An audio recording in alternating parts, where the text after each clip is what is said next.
Stong, one of Open Circle's most popular speakers, will update the information of the water conditions and prospects for changes around Lake Chapala.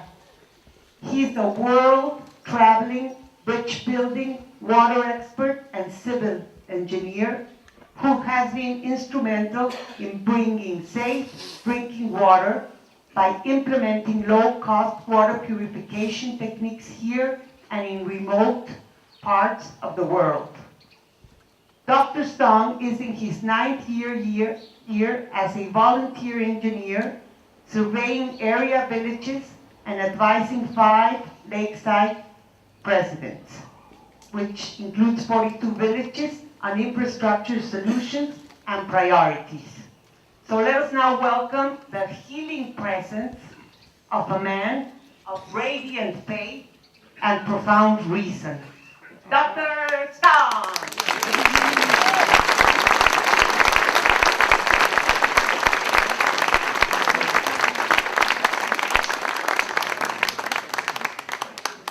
Are you able to hear me back there? As usual, I had some people say they didn't recognize me since I didn't have on my jumpsuit. And so I was going to, my wife said, you have to dress nicer, you know, there's more people coming. You know? And so I said, I'll dress nicer, I'll put a jumpsuit on, and then I'll strip it off, you know. And she says, well, you can't do that, you know. So I would like to introduce my wife, if she please stand up, Vivian.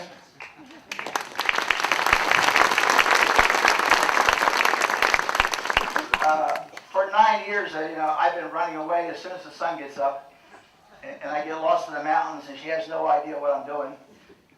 You know, that's pretty good in a way. And I get back, I hope, you know, maybe before the sun goes down. And so it takes quite a wife to tolerate, you know, a vagabond husband who is around the lake all the time somewhere. But I want to thank her very much for doing that. I like to think of everybody here as friends. I mean, some of you I know as friends personally. I know your face, I know your voice. I have your email. And I'm asking that those of you that do not receive email from me, that you maybe consider putting your name on a list here, and that way I can get email out to you, okay? So I'm going to just pass around here a couple of sheets, and if you're not right now on that list, if you could just pass, if you could just do that. Corinne, if you could maybe put it in the 4 places. Yeah, the biggest problem I have is how you write. It's almost as bad as mine, okay? And so I'm a 2-finger typist, but I claim 1,000 pages a year. And I can read it once it's typed, okay? After 3 days, I can't read my handwriting. But I have an awful time when I get your email addresses and I can't read them, okay? And I send them out and they come back, I send them out, I guess it's an R, it's a G, it's an S, you know. So give me your phone number and try and write that well too. Because I have some I fail on both, phone numbers and email. But I love to put you on my mailing list, let you know about projects that are going on. There are far too many things for me to talk about today than the time we have. Jim, how much time do I have anyway? So I know when to sort of quit. 40 minutes. When I go to see a municipal president, we usually talk for 2 hours. 40 minutes, okay. All right, what I'm going to do this time. You'll be able to stay and answer questions or go a little over. A little over, okay. You can go over. We'll give everybody the warning at 11:30, and if anybody needs to leave, they can leave quietly, and Dr. Stong can continue. The booze will be subdued. Okay, you know, there's just a lot of topics. This is a very interesting year. Wonderful things are happening here in Mexico. The government is in its 2nd year, and money is beginning to flow, and I'm pleased to say a lot of good projects are in the mill. Things are happening. We're always seeing things that need to be done, and this nation, of course, has much less money than we have up north, okay? And a certain portion of it doesn't really get to the end of the road either, you know? But anyway, I'm telling you that things are really good, and that's nice. I sent out some email to some of you. I've gotten about 52 responses back on what I should talk about most. I got a lot of questions back, and so I have an idea what the main topics are. I'm going to read you off a list of topics first, okay? And then, give you an idea of what I might talk about if I have enough time, and maybe what are the priorities in the minds of those people that hit me here. Let me see, is Arturo Seabees here by chance? Arturo Seabees, okay. Yeah, I just want to make a little plug, okay? And this is probably not the best thing, but I travel a lot around the lake. And I'm on the south side of the lake where it's very poor, but very interesting. And I want to tell you, the best food, the safest food, the best restaurant, and a little romantic hotel to perhaps stay in, is in San Luis. And it's called Las Crotas, and a fellow by the name of Arturo Seabees runs that. And I was talking with him the other day. He said, "Be over here." And so I'd like you to think about going over that way. The people on the south need your money. Land on that side, believe it or not, is 50 to 100 times cheaper per acre. Yep. So you might go that way. Okay.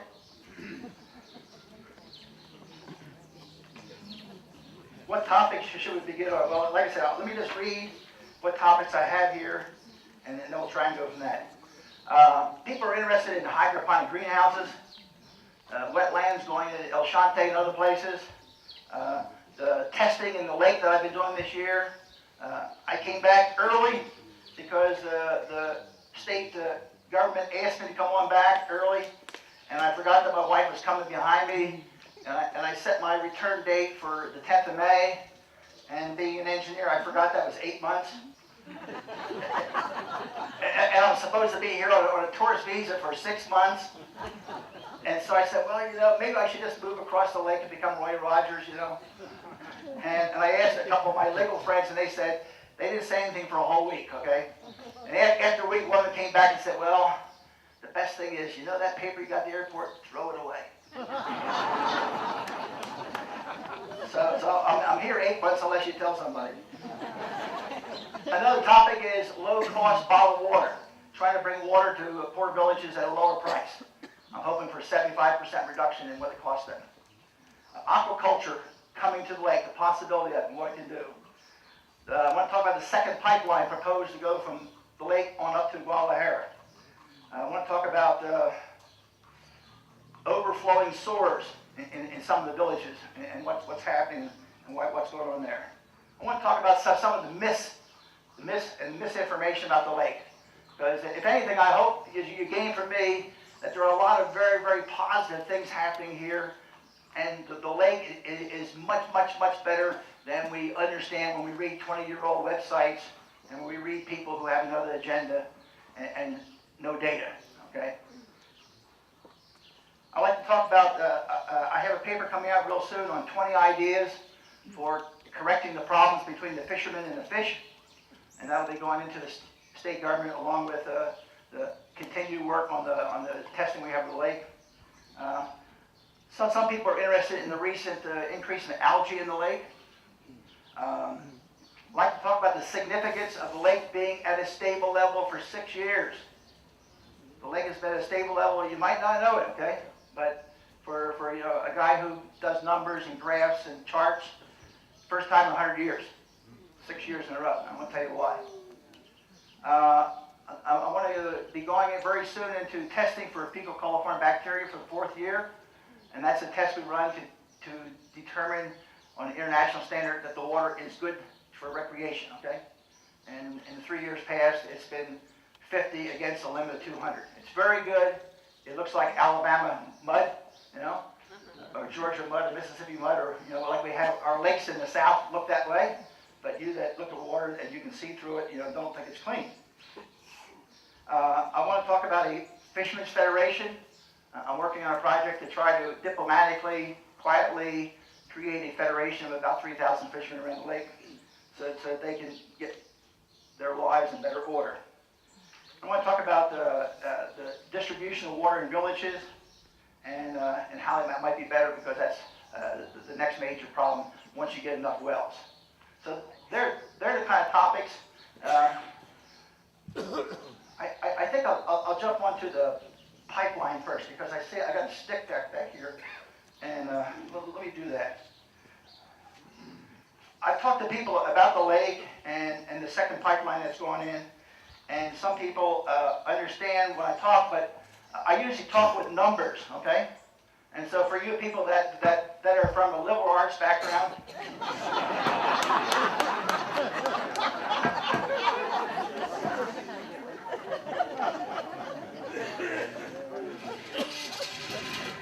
you know, I just got instructions from headquarters to put this up here. Okay. Now, I don't have anything against people with a bachelor's degree in the arts. They make our life enjoyable after work.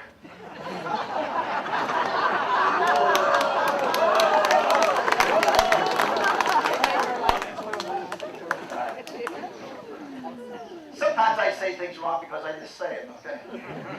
I don't think about it. All right. What's going on with the lake? You know, what's this about Guadalajara wanting more water? What's this about a second pipeline?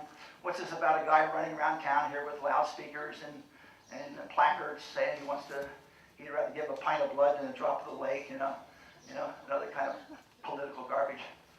Okay. We have a lake here which goes up and down during the year normally, okay? Mostly because of evaporation. The lake is at the full point around the 1st to the 6th of October each year. It goes down, and it's lowest around the 1st of June, something like that, okay? And then the rains come back up and bring it up. But this is what happens to the lake. And this part here, about 1 meter, is due to evaporation, okay? Water evaporating off the lake. This is a giant evaporative cooler. And it's what makes the climate here wonderful. Because if it gets warmer, the evaporation comes off the lake and it cools it down, okay? If we had no lake, this would be like Saudi Arabia, perhaps. Up here, we have 30 centimeters of water that's going to Guadalajara, okay? And that piece is actually too big, all right? I was looking at a report just last night that came in on the lake level and the ups and downs of it for last year, all right? The proposed addition is about this much, okay? About that much, okay? The Guadalajara legally has a right to this much water, okay? They have used this much water in the past. They want this additional piece of water. And, you know, there's lots of reasons for saying, you know, well, couldn't they do something else? They've been fighting over dams around the country, and they've been knocked down by different opponents. They've been fighting on more wells. But we have a pipeline here, and the pipeline is this diameter, okay? It's 2 meters in diameter, okay? All right? It fills about 5,000 gallon trucks a minute, okay? Or a second, okay? So, yeah, it's a lot of water, okay? But it's that much water. Now, from the time of the Romans up to 1980, the lake went up and down because of rainfall, right? From 1980, the lake went up and down because of devices of men, okay? Politics, whatever you want to call it, okay? From 1980 to 2003, we saw the lake coming down, down, down, down, down. And what was happening is bit by bit, the farmers along the 700-kilometer-long Lerma River were convincing the government to give them more water, okay? More water, and we saw the lake finally went down to about 20% full, all right? 20% full, all right? That got people's attention. I think particularly Guadalajara, because if you go from 80% full to 20% full, you cut it by a factor of 4. That means whatever substances are in the lake get increased on a percentage basis by 400%. And that means if you think that there's a problem with mercury or lead or arsenic or any of these things, you got a 400% increase in those items. And so I'm sure that Guadalajara, trying to provide water to 3 or 4 million people, knew they had a problem. And the country reevaluated the politics. Right? Since 2003, the priority has come to the lake because Guadalajara has put up its political clout. Right? You know, if we didn't have a godfather, a great uncle like Guadalajara, we could be at the mercy of the thousands of farmers up the Lerma River who would take the water. Right now, this is the water that comes in each year from the Lerma, okay? It fills it up to the same point, all right? That's happened for 6 years. If the Lerma River was shut off, and that's what basically happened in 2002, the water here is the water that comes from the local mountains, all right? All right? You see, the water from the local mountains is not enough to take care of the evaporation up there. All right? So anyway, if the Lerma River was shut off, we would have no lake at all in about 6 years. Okay? It'd be gone. All right? And Saudi Arabia would come. So,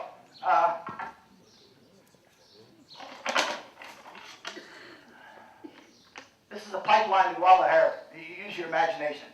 I think it's about 30 years old. It has a lot of leaks in it. Some people say that 40% of the water is leaking out of here. That's pretty serious, because the water they need more is less than 40%, okay? So how do you fix this pipe, and how do you keep the people of Guadalajara having water, all right? Do you have a million tank trucks a day? No. You got to have another pipeline, okay? And so the pipeline that goes on in, needs to be there so they can fix the one they have right now. In the meantime, they're building a dam called the Saltillo? Arciano Dam, okay? And I think the Arciano Dam is, the water in it is going to be split between Guanajuato and Jalisco. And I believe it will probably provide enough water for 1 million people in Guadalajara, okay? But that's only part of maybe the 3 million that now get water from this pipe. So please understand, nobody likes to give away water, but giving away water to your guardian angel, you might say, I think it's a good deal, all right? And I think as long as the federal government keeps putting it back in, filling it up every year, I don't care how much water we get to Guadalajara, as long as we keep the lake where it's at. We have made a compromise. The lake is at normally about 66% full now, based on this agreement. It's running from about 60 to about 80, all right? And it will never be full. No water has flowed out of the lake in 32 years. No water will flow out of the lake during any of our lifetime here. No water will flow out, I think, 1,000 years. This will eventually become a salt lake, and then it will eventually become a no lake. But that's 3,000 years away. So I say that, try and think about the facts. And when you hear loudspeakers and you see, elevated rhetoric, think about it. Okay, did I say anything about that? Okay, aquaculture. In being out on the lake for 2 months, I don't like fish. I don't eat fish. But I was in a boat for about 2 months in the lake, going around the lake. It's a big lake. In a fishing boat with a motor, okay? It takes 4 hours to go from the west end to the east end. 4 hours, okay? It's a big lake, okay? I found fishing to be long hours, low pay, and dangerous. Okay? I think 2 days out there, I thought I was going to sleep with a fish. But I wear a life preserver, okay? But all my friends, my Mexican friends who drive the boats, are all macho men, and they all drown, right? But anyway, in going around the lake, I found lots and lots of problems, okay? Almost open warfare among the fishermen, too few fish, too many fishermen, 70% illegal nets, and a need to make some changes. Government agencies unable with their resources to control 3,000 fishermen over 110,000 hectares of land, okay? And so things are chaotic on the lake. And that's one reason why I wanted backing the formation of a federation to bring all the fishermen together so we can do things as one body. Aquaculture is another one of these 20 things I'm thinking about, that we can bit by bit migrate people to aquaculture. In the world today, over 60% of the fish in the world today come from aquaculture, not out of the ocean, not out of lakes, not out of rivers, okay? I was trying to do a calculation, I forgot exactly what it was, but it was something like, in the ocean we got about one fish for about every piece of water. It's about 100 foot cube, They're really spread out, okay? In aquaculture, we put 100 fish in a cubic meter, all right? And we raise them. It's concentrated, all right? The leaders in aquaculture today are China, India, Thailand. Mexico needs to find a place there. Mexico needs to do something. They're doing some work in aquaculture, mostly on the west coast, mostly with shrimp and salmon, things like that. Most of it's in the ocean or in the estuaries over there, and some of it's in ponds. Right? And what I'm proposing now is not a large aquaculture mega farm, which will make money, which will make profit, but I'm proposing many little aquaculture operations around the lake that are inefficient, but they provide jobs, okay? And so you're trading profit for jobs. And so I like to see maybe 30 or 40 small aquaculture activities in the villages so that the people there have this opportunity for alternate employment. Whenever I talk to people in the village, the number one wish, you might say, of the people there is that their children not leave the village, that they have some reason for staying there. And so that's why I think hydroponics, that's why I think aquaculture. In terms of aquaculture, in order to compete with the world leaders in aquaculture, you can't do it with tanks, okay? Unless you want to raise caviar, and you can put your sturgeon in there, and you can squeeze them every once in a while and get some caviar, you know, and sell for $2,000 a pound, you know. Economics will let you do that in a tank, okay? But to raise fish, you need to put the fish in cages in the water, okay, in the lake. And so when you do that, you have to measure what the environmental impact is, okay? And in some parts of the world where they haven't paid attention to that, they've concentrated it too much, and it has had a negative environmental impact. So as I look at this option, I'm very careful to try and understand, you know, what the change might be in the biological oxygen demand, what might be changed in coliform, things like that. But if we could use 1% of the lake, 1% of the lake for aquaculture, all right? And I'm talking about, in front of this village, there might be something about 500 foot by 500 foot area with cages in the lake. The lake has a lot of currents, right? I mean, when I throw a rock over the side of a boat, the current takes it away about that fast. I mean, the water's really moving up the north coast, west along the north coast, west along the south coast. It hits Rock Azul, and it turns around, and it comes back down the middle of the lake. Right? That's the general current flow here. So if you place cages in places where there's good currents, it carries away any waste there is. But the reason for cages is that it costs money to keep providing fresh water to fish. Right? It costs money to keep providing oxygen to fish. Okay? And it costs a lot of money to take away their waste and try and purify it. Right? All this can happen naturally in the lake. And for that reason, if we can provide, or if it can be justified that 1% of the lake can accommodate aquaculture, it will create 11,000 jobs. 11,000. The aquaculture area is one that is quite foreign to the fishermen. And every time we meet with them, they talk about how much money am I going to make. They don't talk about how the fish is going to grow, you know. And so we have an education process. And the only way we can possibly do this is to start with small pilot projects and teach people and learn, okay? And we kill off a couple fish at a time, right? But we have some government programs that want to place money, place big money, want to place, 5 or 10 million pesos at a time and have up to 30 tanks, you know. And my prediction and all the money I could find in my bank here, I would say it's going to fail, you know, before the fish are 2 inches long, okay?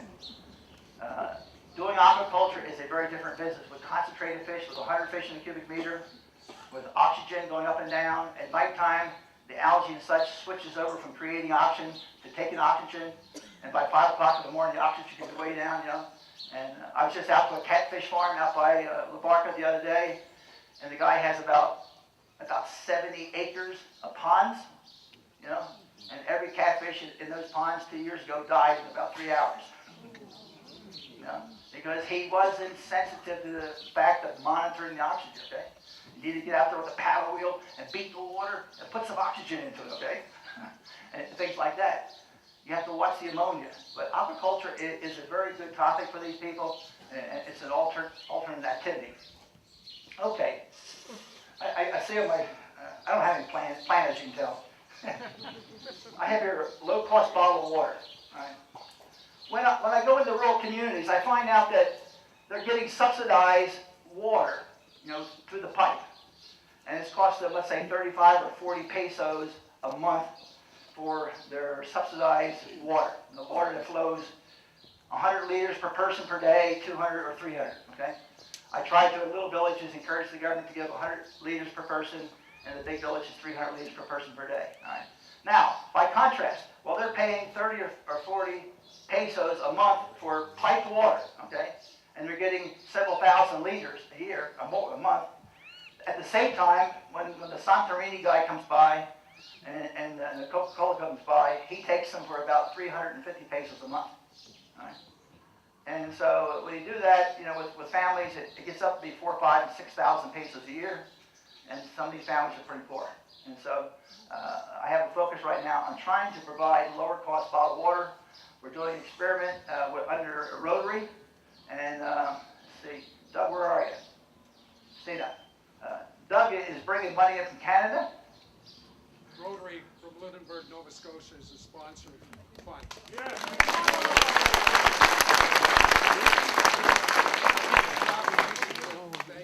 Rotary.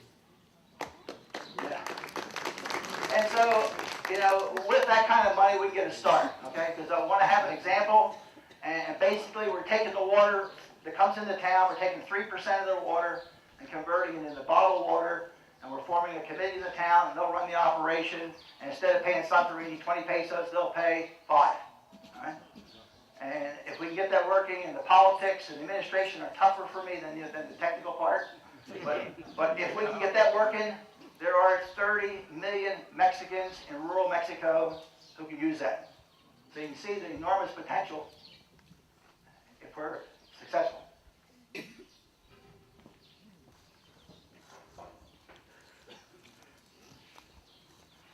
Overflowing sores.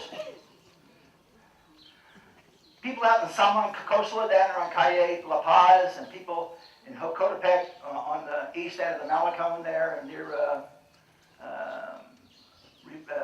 Riviera del Lago, are seeing lots of sewage pouring out of manholes. They call registros, running down the street, eventually running into the lake, potentially causing a hazard for dysentery, typhoid, typhus, diarrhea, and other things that might just wipe all the people off the earth. And what the government's doing has been pretty silent. I had a meeting yesterday with President Chapala out in Jocotepec, and I was real happy to see the long list of projects he's working on, things that we've been hoping for years. Really has a long list. The man was so excited, he jumped up and said, I got to show you what you told me 3 years ago when I was running for president, and then here's my notebook, what you told me when I became president, and this is what I'm doing, okay? And that makes you feel good.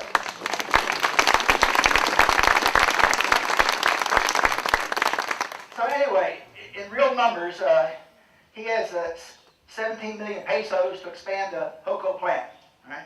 Because what they've been doing is they've been shutting down the plant and taking on as much water as they can process, good enough, so when it comes out the end, it gives them a good paper that they can give to their boss.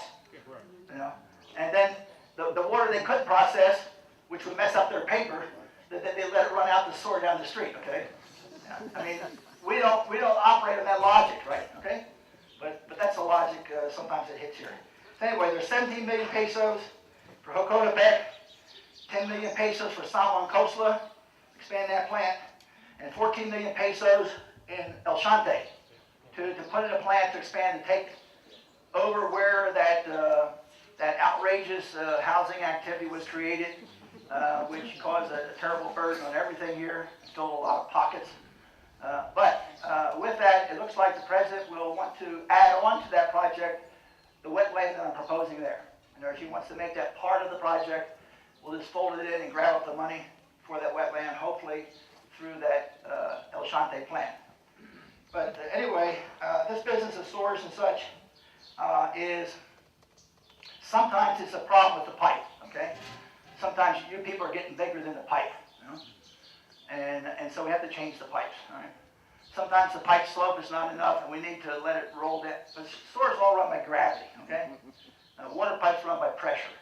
So it usually runs about 1,000 feet, and then you should have a pump that picks it up about 7 or 8 feet, and then lets it run another 1,000 feet, and picks it up. We call it a lift pump, and then run like that.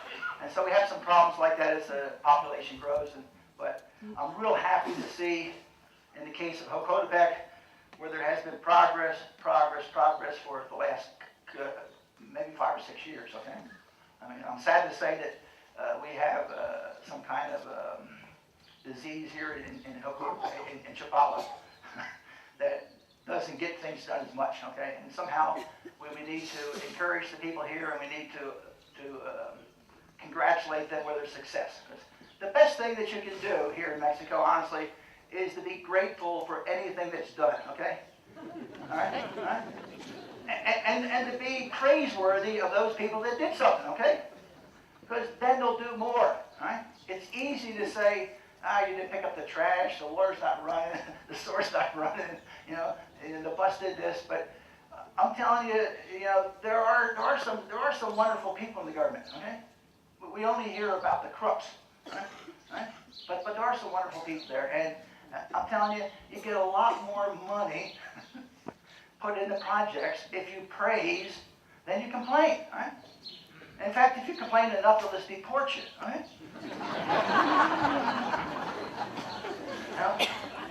If you complain a little bit, they'll just ignore you, right? So, I mean, I think you really need to think in a positive way about the government and try and offer them help, okay? I mean, you see what I do, okay?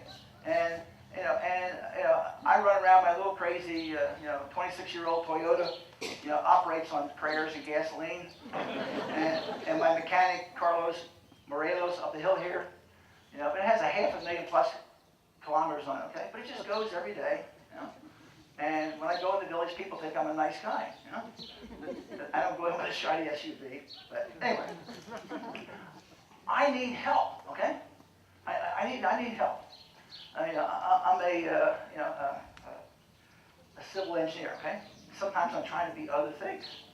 And some people complain when I be other things. But I say, hey, who else raised their hand to do it? Right? I mean, on this fishing business, we should have a biologist or something like that, right? But the government called me because I get things done.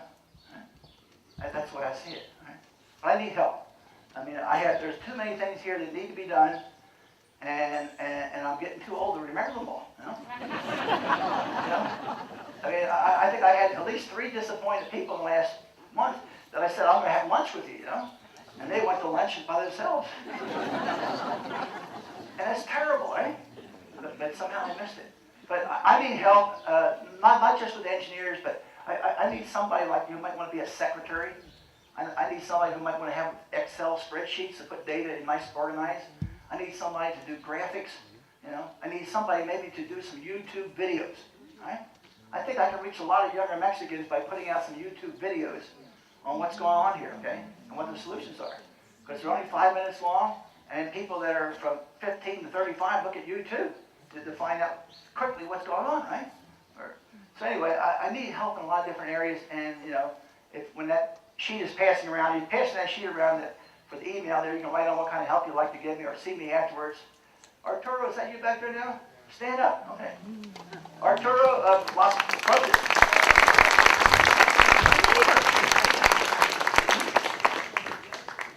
From the restaurant Las Cruces, yes.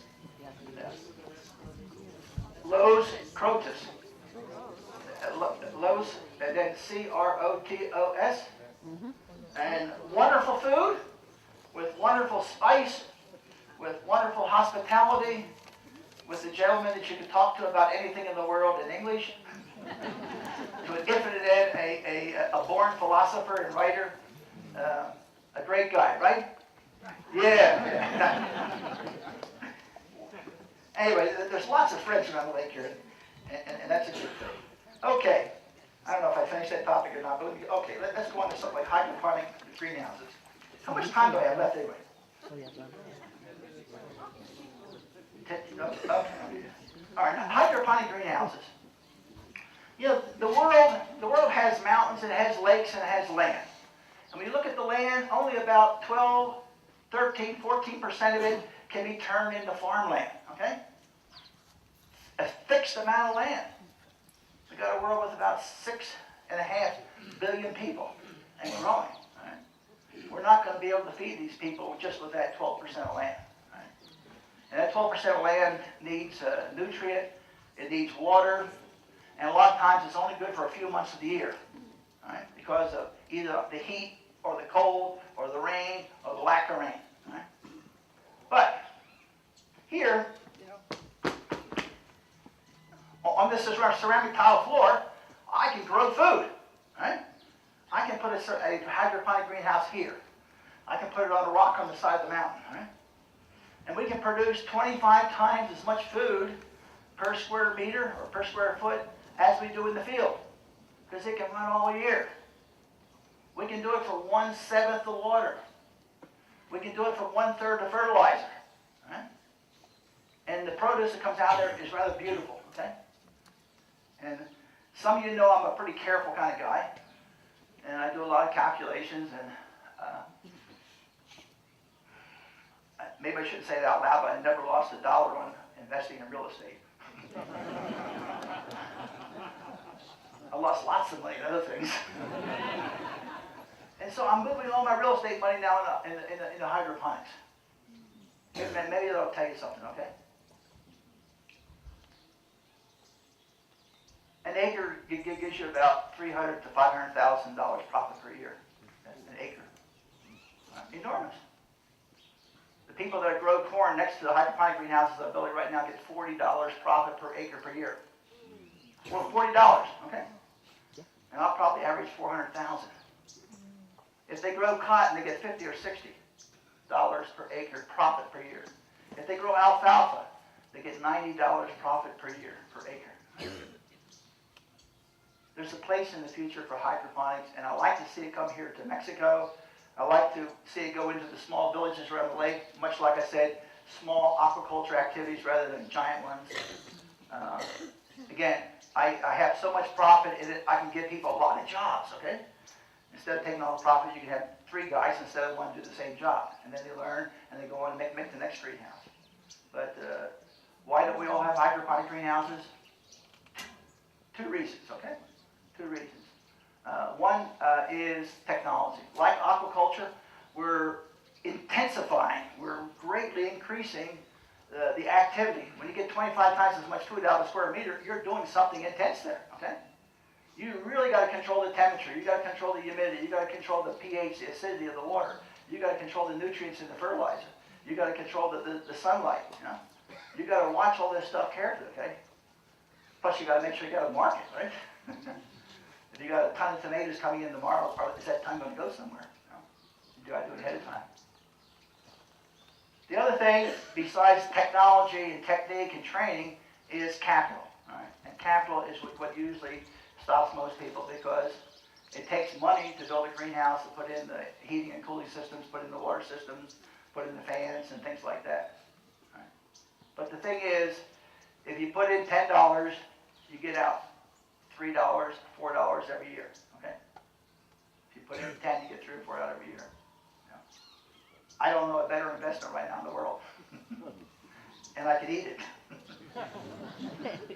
And the world sometimes, you might say, goes in 90 or 100-year cycles. Right? We've been through an industrial cycle.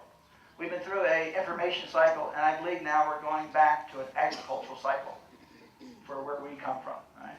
We had the land in the USA and Canada to produce agricultural products. Okay? The world needs that food, you know, and we can do it. But hydroponic greenhouses, basically, they're about $16 to $24 a square foot to build, and the profit's about $7 to $11 per square foot per year. Okay? So your payback's in under 3 years. Okay, the wetland at El Shante. We have 16 wastewater plants around the lake. They're good, okay? One of the wonderful good stories here in Mexico is that in 1979, there was a World Health Report, which people still read as if it is true today, a World Health report that said Lake Chapala was polluted, okay? A good part of it, right? The same World Health Organization in 1989 gave the lake a rather clean bill of health, okay? A very high percentage of it, I forget what the words are, was, I'll say the word acceptable, but I think it was higher than that, okay? But we have a lot of people who read old papers, right?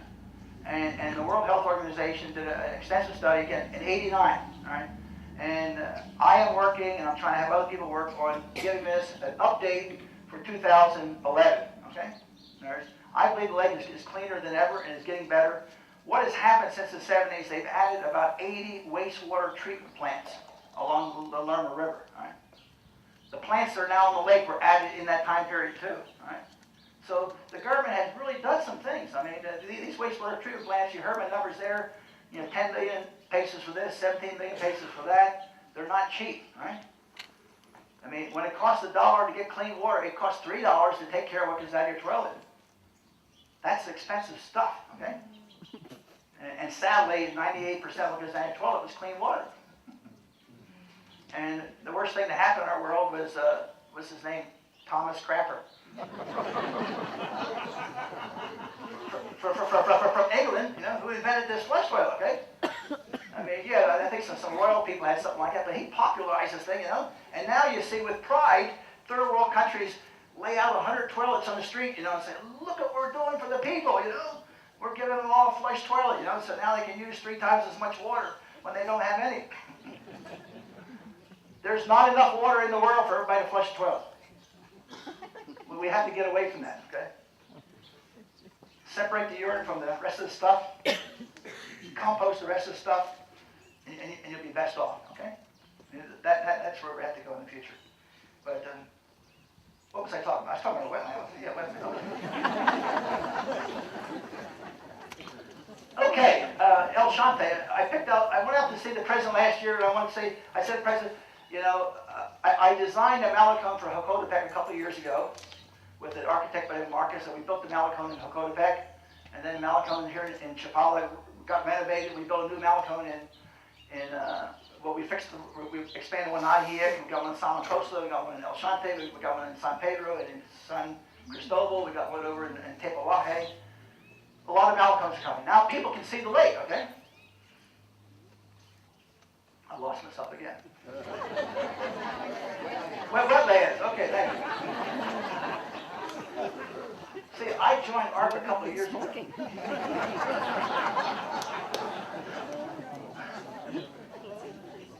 Okay, wetlands. I see, that's why I have 2 minutes, because my brain's turning off. All right, well, anyway, wetlands. Wetlands are biological sites with water and plants through which polluted water can flow. And the bacteria grabs onto the plant and then it reaches out and gobbles up all the goodies it can out of the water, okay? And the end result is the water comes out rather pure. And so what I would like to do is I'd like to see wetlands put in front of each wastewater plant. Because each one of these wastewater plants fails someday, okay? But nobody turns on the siren. Hey, our plant failed today. You go there, there's a chain on the gate, okay? The only people that let me in the wastewater plants are women. Anyway, that's sort of a joke. I do get into some other ones. But there's a lot of secrecy about what wastewater plants, okay, and what's happening and not happening. And we have them failing from time to time. And if we had a wetland in front of them, on those days when they failed, the wetland would pick things up. Because you design a wetland so you have about 1 meter of water full of plants, the water moves through that meter of water, and you work it so it takes about 30 days to go through. And along the way, different bacteria jump up voluntarily to eat what's left, and they change pond by pond. They make about 8 or 10 ponds, 30 days. So I would like to see these wetlands to be an emergency backup for plants. I'd like them to be an auxiliary backup when the plant, it isn't even there. Okay, it won't do a perfect job, and I'd like them to be there for what we call tertiary, third level treatment. All right. Mexico only treats 20 to 30% of the waste in this country. All right. 70 to 80% of the waste goes downhill someplace. Okay. Most Mexicans say, "I hope it goes to the next guy's house." Now, here around the lake, we are very much blessed, okay? And I mean, there are some people griping, okay? I understand that, because they came from another world. But about 80% of the waste is treated here, 80%, not 20 or 30, all right? And so I want to make that better because I want to make the lake better. I want to put wetlands in there. I want to polish the water. I want to really clean it up. Wetlands also become a great place for little fish to begin life without being eaten up, all right, by big fish. It's a wonderful place for birds. It's a wonderful place for small animals, and in turn it becomes a tourist attraction, okay? Because it doesn't smell, okay? You can run these paths around there, and so I want to do that so we have tourist attractions and habitats for animals and such. Okay. Okay. Algae in the lake. So some people have had interest, like my wife, about algae in the lake. It is 11:30, and if anybody wants to quietly leave, you're welcome to do so, and Todd will continue. Also, just to let you know that the 3 bathrooms up front are unlocked, and the one by the cafe I didn't realize I had that impact on you people. Yeah. The bathrooms are unlocked. Okay? Wow. Okay, algae, okay? All right. Algae is a little green plant, right? And it loves phosphorus and nitrogen, right? And so when we have excess phosphorus and nitrogen in the water, it helps eat it up, okay? It helps eat it up. So periodically we see an increase in algae, okay? Let me think of 2 reasons. Let me share with you 2 reasons why algae can jump up, okay? And I think the one that's happening here recently is this. We have a lake which is about 6 meters deep, okay? The lake here, this is 2 meters. There's 4 meters or so. All right, I can reach higher, but I'm the perfect size, see. And Greg Oaks down here, is an environmental giant. He's a waste of energy, right, Greg? Stand up, Greg. Come on. Here. Hey, stay there. Yeah, okay. Greg's with the green group, see, but I'm promoting small people for the next world. Because, we used to need people to pull a plow, but Greg, we're out of it, okay? That's not the case. So anyway, I'm lost again.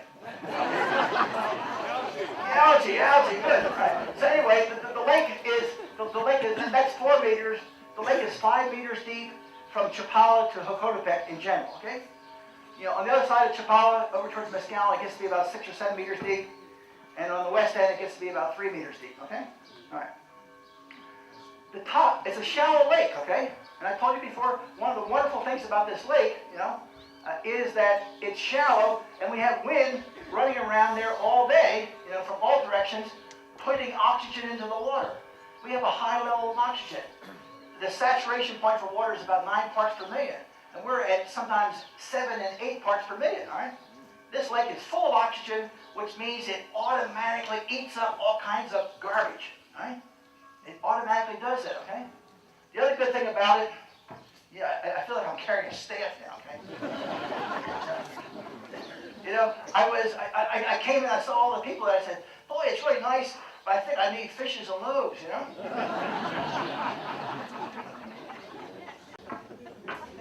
Okay. Algae. Good. See, you guys are catching on now. Forget it. All right. So, we've had some unusually cold periods here, right? I mean, haven't you got up in the morning and your feet are cold? You say, man, I don't want to walk on that tile floor. You start to put socks on just to wake up. The top of the lake suddenly gets cold, okay? Cold water is heavier or lighter than warm water? It's heavier, okay? So, I got cold water on the top of the lake, and then once it's heavier, it goes down to the bottom of the lake. It pushes up warm water, okay? And so lakes turn over, okay? And when they turn over, and I don't know the exact balance of nitrogen where it is, but I believe there's nitrogen and phosphorus further down, or at least a fresh supply of it. And suddenly it comes to the top. And now the algae says, wow, look at this feast, And the algae grows like crazy, right? That's one reason, okay? The second reason is we have a silent, secret wastewater plant that isn't working, right? And under under the lake is a pipe coming out, you know, and if I looked at the stuff, you would know the color, you know? A lot of phosphorus, a lot of nitrogen. Algae again screams, you know, hey, come over here, you know? And then the currents are carrying it westward, okay? So all you can say is it probably happened somewhere to the east of the algae, right? And the winds generally go westward, right? I was talking to the president in Hokotepec yesterday, and he was sort of complaining about, you know, the algae and things. I said, well, you know, that's your lot in life, you know. The wind blows your way and you get it. The current goes your way and you're going to get it too, okay? So let's figure out some way to make money, okay? Okay. All right. I didn't even talk about the testing of the fish. Let me, here's a report that we put out to the media and such on the testing of carp fish in the lake for mercury. All right. All right. We've had lots of people, you know, with zero facts and a big ego and sometimes a different agenda saying the lake is highly polluted. All right. Without facts. So when we got so much of this on the fish here this past spring that it caused the Minister of Health to put out an advisory that it didn't look to be safe to be eating too much fish. And that caused a real panic among the fishermen and their business. It caused a reaction on the public. Hector Alvarez, the congressman for this part of the state, asked that I develop a study. And then he went around and he bent some arms of presidents of municipios and the presidents in Tuxtleca, Tizipan, Chapala, and Hokotepec came up with money. And he gave me a debit card with 100,000 pesos and said, go do it, you know? And so, you know, I hired boats and got motors and got people and got tested, and we went out there for 2 months on the lake and got 250 fish from 25 locations, all right? The kind of tests that were done in the past that were saying that things were bad were based on 1 fish, 2 fish, 3 fish, and a max last year up to 6 fish, which, you know, they rotted on the way back to the U.S. where they were tested. And the report, you know, said that the report specified the wrong limit for the wrong test, and it put all the fish together in one big lump, and the average was the wrong thing to do. They should have put the median. A lot of things happened, but anyway, it caused, you know, bad publicity, and so the desire of Deputy Alvarez was to create something that would bring truth to the fact of what is the real value for the lake. So I decided that we needed to test more than just the lake. We needed to do more than go to the market at Hokotepec or Chapala to buy some fish, okay? Well, which is what students on winter break do when they come to a place like this. And so we decided we're going to go in the lake, and we're going to go into the lake in those places where there's probably a good reason to think there's pollution, okay? And we're going to try a couple other places where we think there's no pollution so we can compare the two. So I came up with 25 locations. In the world, when you want to make a good test on fish and you want to be able to publish it and scientifically justify it because of a high level of confidence, you need 30 to 50 fish, all right? So I got 250 fish, which is the largest fish test in the world I know of, okay? And we're through 90 of those fish right now for mercury, and we're working about 30 a week. But the reason we went with a big sample is we wanted to be able to tell you how is it in Hokotepec, how is it at Tuxtleca, how is it at Mescala, how is it at La Palma and Hamai, and how is it in front of the Lerma River, okay? In front of the Lerma River where we expect all the, maybe 70% of the pollution, all right? It's high, all right? It's still below the limit. And right now, the data I have, it's around 0.8 or 0.9 versus a limit of 1, okay? So it's up there, okay?